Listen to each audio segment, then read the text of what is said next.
ஜெய் ஸ்ரீமன்னாராயண. ஸ்ரீமதி ராமானுஜன் மகா. ஒருத்தி மகனாய் பிறந்து ஓரிரவில் ஒருத்தி மகனாய் ஒளித்து வளரா தரிக்கிலானாகி தான் தீங்கு நினைந்த கருத்தை பிழைப்பித்து கஞ்சன் வயிற்றின் நெருப்பென்ன நின்ன நெடுமாலே உன்னை அருத்தித்து வந்தோம் பறை தருதியாகில் திருத்தக்க செல்வமும் சேவகமும் யாம் பாடி வருத்தமம் తీందు మగిజిందేలోరెంబావాయ్. మన గోదమ్మ 22వ పాసురంలో నేత్రాలను విప్పార్చి కటాక్షించు కన్నా అని ప్రార్థించారు.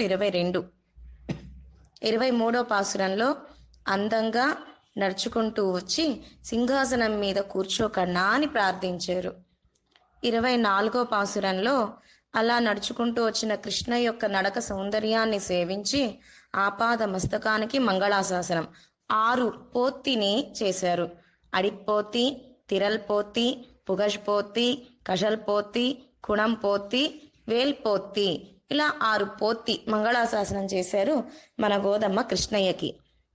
ఇక ఇవాల్టి రోజున ఆ కృష్ణ ఆపాదమస్తకం సేవించగానే కృష్ణయ్య అవతార వైభవం గుర్తొచ్చిందట. తం అద్భుతం బాలకం అని శ్రీ వ్యాసర్ శ్రీమద్ భాగవతంలో అనుగ్రహించారు. కண்ணన్ పుట్టడం అద్భుతమే, కண்ணన్ పెరగడం అద్భుతమే, కண்ணన్ నవనీత చౌర్యం చేయడం అద్భుతమే, కண்ணన్ గోవర్ధనగిరి పర్వతం ఎత్తడం అద్భుతమే, కண்ணన్ గోపికలతో రాస చేయడం అద్భుతమే, అలాగే కண்ணన్ అమ్మ దగ్గర ఉండి అమ్మ ప్రేమను పొందడం అద్భుతమే, అమ్మ రోటికి కట్టుబడటం అద్భుతమే, కాళింగి మర్దన చేయడం అద్భుతమే. ఏమి చేసినా అద్భుతమే మన కృష్ణయ్య. మన కృష్ణయ్య మధురలో అవతరించాడు, గోకులంలో పెరిగాడు, బృందావనంలో గోవుల్ని కాచాడు, కామవనంలో 10 సంవత్సరాలు వచ్చిన తర్వాత మధురకు వేంచేశాడు. చాణుర ముష్టికులను, కువలయ పీడనం, కంసుణ్ణి సంహరించాడు కృష్ణయ్య. చదువుకోవటానికి అవంతిక, ఉజ్జయిన్, సాందీపన ఆశ్రమానికి వెళ్ళారు. తిరిగి మధురకు వేంచేశారు. మళ్ళీ ద్వారకకు వెళ్ళారు. గోమతి ద్వారకలో రుక్మిణి పిరాటి, సత్యభామ, జాంబవతి మొదలైన భార్యలతో వేంచేసి ఉన్నాడు ద్వారకలో. అక్కడి నుంచి ద్రౌపది పిరాటిని రక్షించటానికి ఇంద్రప్రస్థానానికి వెళ్ళాడు. ఇంద్రప్రస్థానం నుంచి కురుక్షేత్ర యుద్ధ సంగ్రామానికి వెళ్ళాడు. అలానే రాభాస తీర్థానికి వెళ్ళి అక్కడి నుంచి ఒంటరిగా బాధపడుతూ వైకుంఠాన్ని అలంకరించాడు. ఇలా కృష్ణయ్య భూలోకంలో వేంచేసి ఉన్నది 120 సంవత్సరాలు. 120 సంవత్సరాలలో తాను లోపల బాధపడుతూ అందరినీ నవ్విస్తూ నవ్వుతూ వేంచేసి ఉన్నాడు కృష్ణుడు. రామచంద్రుడు ఆచరించింది ఆచరించాలి, కృష్ణయ్య చెప్పింది ఆచరించాలి. భగవద్గీత. రామచంద్రుడు నేను సత్యమే మాట్లాడతా అంటారు, కృష్ణయ్య నేను మాట్లాడేదే సత్యము అంటారు. కண்ணన్ రోహిణి నక్షత్రంలో అష్టమి తిథి నాడు అవతరించాడు. పిరప్పిల్ పల్ పిరవి పెరుమాన్ అంటారు ఆళ్వార్లు. పుట్టుక లేనివాడు మన కోసం పుడుతున్నాడట. కనుక దేవకీ పూర్వ సంధ్యాయాం ఆవిర్భూతం మహాత్మనా అంటారు పెద్దలు. ఆవిర్భూతం. లోకంలో పిల్లలు 9 మాసాలుండి మరీ పుడతారు, కానీ మన కృష్ణయ్య 12 మాసాలు ఉండి పుట్టాడు. కనుక కృష్ణయ్యకు పిరందు అంటేనే ఇష్టమట. మన ఆళ్వార్లు కూడా పిరందవారం కృష్ణయ్య పుట్టాడు అన్నారు. కనుక మన గోదమ్మ కూడా పిరందు పుట్టాడు అంది. మనం పుడుతూ ఉన్నాం, మన కర్మలను అనుభవించడం కోసం మనం పుడుతూ ఉన్నాం. మన కర్మలను తొలగింప చేయడం కోసం పరమాత్మ పుడుతూ ఉన్నాడు. అనేక అవతారాలు అవతరిస్తూ ఉన్నాడు. పరిత్రాణాయ సాధూనాం వినాశాయ చ దుష్కృతాం ధర్మ సంస్థాపనార్థాయ సంభవామి యుగే యుగే. ఎప్పుడైతే భాగవతోత్తములకు ఆటంకాలు వస్తూ ఉంటాయో, భాగవత అపచారం ఎక్కడైతే జరుగుతూ ఉంటుందో ఆ ఆశ్రితులని అంటే భక్తులని రక్షించడం కోసం అవతరిస్తూనే ఉంటాను, ధర్మాన్ని స్థాపించడం కోసం అవతరిస్తూనే ఉంటాను. సంభవామి యుగే యుగే, అది ప్రతి యుగంలోనూ అన్నాడు కృష్ణ పరమాత్మ. అలాగే ఇవాల్టి పాసురంలో కృష్ణ వైభవాన్ని అనుగ్రహిస్తున్నారు. మన వ్యాసుల వారు శ్రీమద్ భాగవతంలో కృష్ణ వైభవాన్ని, కృష్ణ పుట్టుకను ఎవరైతే తలుస్తారో వారి యొక్క జన్మ సంఖ్యలను తొలగింపచేస్తాట పరమాత్మ. ఒరుత్తి మగనాయ్ పిరందు, ఒక ఆమెకు పుట్టాడు, అదే రాత్రిన ఒక ఆమె దగ్గరకు వెళ్ళి పెరిగాడు అంటున్నారు మన గోదమ్మ. ఒక ఆమె, ఎవరు ఒక ఆమె? ఒక ఆమె దగ్గర పుట్టాడు, ఒక ఆమె దగ్గరకు పెరిగాడు. ఎవరి దగ్గర పుట్టాడు? దేవకి పిరాటి దగ్గర. ఎవరి దగ్గర పెరిగాడు? యశోదా పిరాటి దగ్గర. పేరు చెప్పవచ్చును కదా, చెప్పలా. మన పెరియాళ్ళవాళ్ళు కూడా అత్తత్తిన్ పత్తానాల్, హస్త నక్షత్రం రోహిణి అష్టమి తిథి రోజు రోహిణి నక్షత్రం రోజు పుట్టాడు అన్నారు. హస్తతో కూడిన రోహిణియా ఎలా సరిగ్గా చెప్పలేదు, అత్తత్తిన్ పత్తానాల్ అన్నారంతే. అలాగే మన గోదమ్మ గారు కూడా ఒక ఆమె అంటున్నారు. ఎందుకని? కంసుడికి ఎక్కడ తెలుస్తుందో అన్న భయముతో ఒక ఆమె. ఓ వృత్తి, దేవకి పిరాటి కున్న వైభవం యశోదమ్మకు లేదట, యశోదమ్మ గారికి ఉన్న వైభవం దేవకి పిరాటికి లేదట. కన్న భాగ్యం దేవకి పిరాటికి, పెంచిన భాగ్యం యశోదా పిరాటికి, కనుక వృత్తి అన్నారు. పరమాత్మ స్థానం ఎక్కడెక్కడా అంటే దేవకీ జఠర కమలాస్తన వేదశిర వటదళ, ఇలా చెప్పారు మన పరాశర భట్టర్. దేవకీ జఠర ఎక్కడ వేయించేసి ఉన్నాడు 12 మాసాలు అంటే దేవకి గర్భాన.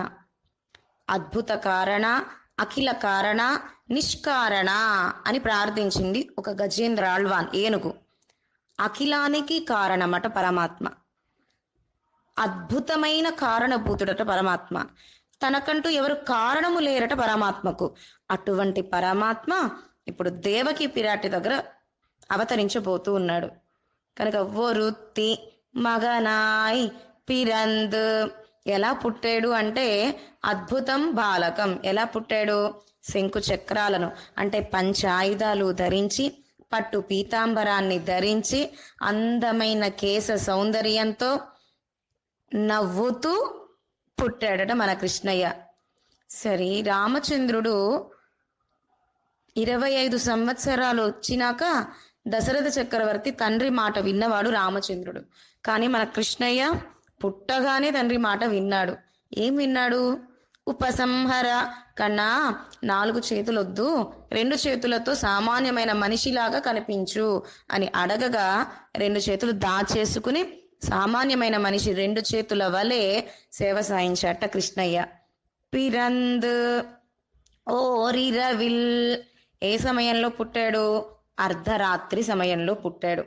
అసలు కాలమే లేని శ్రీవైకుంఠంలో వేంచేసి ఉండే ఆ వైకుంఠనాథుడు కాలానికి అధీనమైన ఈ దేశంలో పుట్టాడు.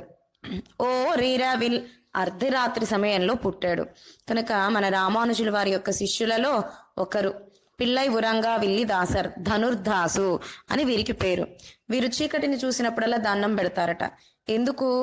ఆనాడు నువ్వు ఉండబట్టే ఓ చీకటి మా కృష్ణయ్యను రక్షించావు అని చీకటిని చూసినప్పుడల్లా ధనుర్దాసు చీకటికి దండం పెడతారట. అంత అద్వితీయమైన రాత్రి. పుట్టగానే తల్లిదండ్రుల యొక్క సంకెళ్లను తొలగింప చేసేవాడు మన కృష్ణయ్య. పుట్టాడు, దేవకీ చేతులకు పాదాలకు, వసుదేవుడి చేతులకు పాదాలకు ఉండే సంకెళ్ళు విడిపోయినాయి. అదేవిధంగా మొత్తం కాపలా కాచే భటులందరూ నిద్రలోకి జారుకున్నారు. తాళం కప్ప ఊడి పడింది, తలుపు తెరుచుకుంది. నేరుగా మన కృష్ణయ్యను చక్కగా ఒక బుట్టలో పెట్టుకుని మన కృష్ణయ్యను శిరస్సును ధరించి అలా నడుచుకుంటూ వెళ్ళాడు గోకులానికి. గోకులానికి వెళ్ళి అక్కడ మాయా పుట్టింది యశోదమ్మ గర్భాన. ఆ కృష్ణయ్యను యశోదమ్మ పక్కన పడుకోబెట్టి మాయని మళ్ళీ పుట్టలో పడుకోబెట్టుకుని మళ్ళీ యమున దాటుకుంటూ మధురకు వేయించేశాడు. మధురకు వచ్చేటప్పటికి మళ్ళీ ద్వారాలు మూసుకుపోయినాయి, తాళం పడిపోయింది. లోపలికి వెళ్ళాడు, పిల్లని పక్కన ఉంచాడు. వెంటనే మళ్ళీ సంకెళ్ళు అతుక్కున్నాయట దేవకి వసుదేవులకి. వెంటనే పాప ఏడుపు వినిపించింది. నిద్రలోకి జారుకున్న భటులందరూ కూడా లేచారు, వెళ్ళి కంసుడికి చెప్పారు. ఓ రీరవిల్, ఒక అద్వితీయమైన రాత్రి, అటువంటి రాత్రితో సమమైన రాత్రి లేనే లేదు అంటారు మన పెద్దలు. ఒరుత్తి మగనాయ్ ఒళిత్తు వళరా, దాగి యశోదమ్మ దగ్గర పెరుగుతూ ఉన్నట్ట మన కృష్ణయ్య. పరమాత్మ జన్మిస్తే, పరమాత్మ పుడితే కృష్ణయ్య ఒక్క నవ్వు ఎక్కడా కనిపించలేదు మధురలో. ఒక చక్కెర మధురమైన తీపి పదార్థం పెట్టిన వాళ్లే లేరు మధురలో. మేళము లేదు, తాళము లేదు, ఏమీ లేదు. కానీ ఎప్పుడైతే కண்ணన్ గోకులానికి వచ్చాడో పండగంతా గోకులానికి వచ్చింది. ఓడువార్ విషువార్ ఉగందు ఆలిప్పార్, ఈ గొల్లలకి ఆయరు కులానికి సంపద ఏమిటి అంటే పాలు, పెరుగు, వెన్న, నెయ్యి. కண்ணన్ పుట్టాడు అన్న ఆనందంతో ఒకరి మీద ఒకరు అందరూ చిమ్ముకుని ఆనందంగా ఉత్సవాన్ని జరుపుకున్నారట, కృష్ణయ్య పుట్టాడు అని. ఓళిత్తు వళరా, కంసుడికి తెలియకుండా దాగి పెరుగుతూ ఉన్నాడు మన కృష్ణయ్య. అయినా తరిక్కిలా నాగి, సహింపరాని వాడైనాడట కంసుడు. సరి గోకులంలో దాగి పెరుగుతున్నాడు అని ఎలా తెలిసింది కంసుడికి అంటే, మాయ అనుకున్నాం కదా, ఆమె కృష్ణుడి యొక్క చెల్లెలు దుర్గాదేవి. ఆమె కంసుడి దగ్గరకు వెళ్ళి నిన్ను చంపే మృత్యువు గోకులంలో పెరుగుతోంది అని చెప్పి మరీ వెళ్ళింది ఆ మాయ. వెంటనే కంసుడు పూతన, సకటాసుర, వత్సాసుర, కపిత్తాసుర, ధేనుకాసుర, ప్రలంబాసుర, అగాసుర, కేసి మొదలైన రాక్షసులందరినీ పంపించాడు గోకులానికి. తాన్ తీంగునినైందా, ఏదో చెడు తల పెడదాము కృష్ణయ్యకి అని.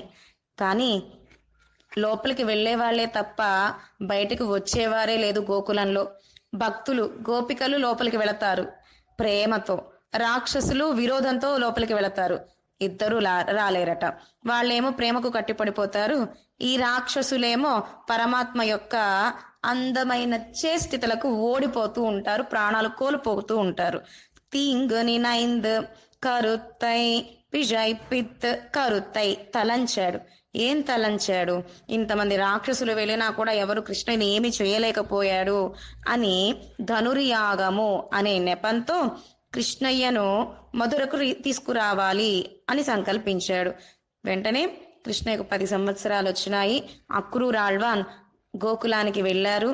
కృష్ణ బలరాముల్ని తీసుకురావడానికి యశోదానందుల్ని ఒప్పించి కృష్ణ బలరాముల్ని అక్రూరాళ్వాన్ గోకులం నుంచి మధురకు తీసుకువచ్చారు.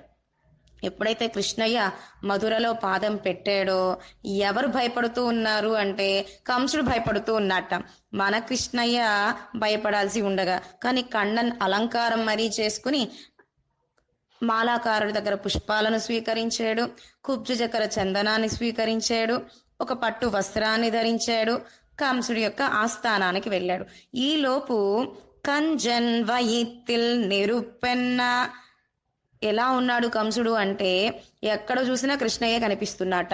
ఆనాడు కృతయుగంలో ప్రహ్లాదాళ్వానికి ఎక్కడ చూసినా పెరుమాళే సేవ సాయించారు, ప్రహ్లాదాళ్వాన్ భక్తితో సేవించాడు. కానీ ఇప్పుడు కంసుడు భయంతో కంజన్ వయిత్తిల్, ఎందుకు ఇంత భయపడిపోతున్నాడు అంటే 5 లక్షల మంది గోపికల యొక్క భయాన్ని తీసి కంసుడి యొక్క వయిత్తిల్ గర్భంలో ఉంచాట కృష్ణయ్య. ఆనాడు లంకను నిప్పు పెట్టారు హనుమత్ స్వామి. దేనిని నిప్పుతో లంకను కాల్చారు అంటే సీతమ్మ యొక్క శోకాగ్నినే లంకను కాల్చింది అన్నారు మన వాల్మీకి మహర్షి. అలాగే పిజై పిత్ ఎటువంటిది అంటే కంసుడి యొక్క భయము 5 లక్షల మంది గోపికల యొక్క భయాన్ని తీసుకుని ఆ కంసుడి యొక్క గర్భంలో ఉంచాడట. నెరుపెన్న నిన్న నెడుమాలే, నిప్పుల్లాగా మండిపోతూ ఉన్నట్ట, భయపడిపోతూ ఉన్నట్ట. ఎవరు? కంసుడు. నెడుమాలే, అందంగా పిలుస్తోంది మన గోదమ్మ కృష్ణయ్యని. నెడుమాలే అంటే తల్లి తండ్రుల యందు అంత ప్రేమ కలిగినవాడా అని. ఆనాడు కూడా మన సీతమ్మ మెళ్ళో మాల వేయడానికి వెళుతూ ఉంటే రామచంద్రుడి దగ్గరకు, లేదు ధనస్సు విరవమని ఆ గురువుగారు చెప్పారు కాబట్టి విరిచాను, కళ్యాణము అంటే మా అమ్మగారు నాన్నగారు కావాలి అన్నట్ట రామచంద్రుడు. సీతమ్మ గారు ఎంతో ఆనందపడ్డారు. తల్లిదండ్రులు ఇంత ప్రేమిస్తున్నాడు అంటే భార్యని బాగా చూసుకుంటాడు అని. అలాగే నెడు మాలే, తల్లిదండ్రులు అంటే ప్రాణమట కృష్ణయ్యకి. అయ్యో 10 సంవత్సరాలు తల్లిదండ్రులైన వసుదేవుడికి దేవకీ పిరాటికి దూరంగా ఉన్నానే, వారు కారాగృహంలో ఉన్నారే అని బాధతో తల్లిదండ్రులు యందు వ్యామోహము కలిగిన వాడు మన కృష్ణయ్య. కనుక ఓ నెడుమాలే ఉన్నై అరుతిత్తు వందో, నీ దగ్గరకు పురుషార్థం ప్రార్థిద్దామని వందో, మేమే నీ దగ్గరకు వచ్చాం కన్నా, ఒక్కసారి మమ్మల్ని చూడు, మేమెంత పరితపిస్తూ ఉన్నామో నీ అనుగ్రహం కోసమని. నీ దగ్గరకు వచ్చి వేరే కోరిక కోరడానికి రాలేదు కన్నా, నిన్నే కోరడానికి. పరై తరుది యాగిల్, సరి మేము వచ్చాం కాబట్టి, మేము ప్రార్థిస్తున్నాం కాబట్టి నువ్వు మా కోరిక తీరుస్తున్నావా? కాదు, సహజంగానే నీకు రక్షకత్వం ఉన్నది, సహజంగానే నువ్వు అనుగ్రహిస్తావు. మనము ప్రార్థించాము, స్వామి మన ప్రార్థన విని కోరిక తీర్చాడు. ఏమనుకోవాలి? నేను అడిగాను కాబట్టి పరమాత్మ నా కోరిక తీర్చాడా అనకూడదట. పరమాత్మ సహజంగానే రక్షకుడు, పరమాత్మ సహజంగానే మనల్ని అనుగ్రహిస్తాడు. నేను అన్న అహంకారం ఉండకూడదట. పరై తరుది యాగిల్, తిరుతక్క సెల్వము, సంపద. సెల్వము అంటే ఏం సంపద? కైంకర్యం అనే సంపద. సేవగము, ఆ కైంకర్యం ఎలా చెయ్యాలి? ప్రేమగా చెయ్యాలి, రాగయుక్తంగా చెయ్యాలి, లౌకిక విషయాల యందు విరక్తి కలిగి ఉండాలి. అటువంటి సంపదను రక్షించేవాడెవరు అంటే పరమాత్మ. యాంపాడి, అలా కన్నా నీ యొక్క వీరత్వాన్ని, నీ యొక్క సంపదని. కృష్ణయ్యకు సంపద ఎవరు? తిరుత్తక్క, తాయార్లే సంపదట. కనుక అటువంటి సంపదైన తాయార్లను, ఆ తాయార్లను రక్షించే, ఆ సంపదను రక్షించగలిగే వీర్యాన్ని కలిగి ఉన్న కన్నా యాం పాడి, మేమందరము కూడా స్తోత్రాన్ని చేస్తూ నామ సంకీర్తన చేస్తూ వరుత్తమం తీంద్, నిన్ను ఎడబాసిన శ్రమంతా కూడా పోయేలాగా మగిజింద్, మాకు సంతోషాన్ని కలిగింపచేయవా అని ప్రార్థిస్తున్నారు మన గోదమ్మ. ఎప్పుడైతే స్వామిని స్తోత్రం చేశామో, ఎప్పుడైతే నామ సంకీర్తన చేశామో, మన కష్టాలన్నీ తొలగి మన శ్రమంతా తొలగిపోయి పెరుమాళ్ళ అనుగ్రహం మనకు ఫలిస్తుంది. ఆ పెరుమాళ్ళ నామంలోనే ఎంతగానో ఆనందం ఉంది. మగిజింద్ ఏలో రెంబావాయ్ అని ఇవాళ పాసురాన్ని అనుగ్రహించారు మన గోదమ్మ. ఆండాళ్ తిరువడిగలే శరణం.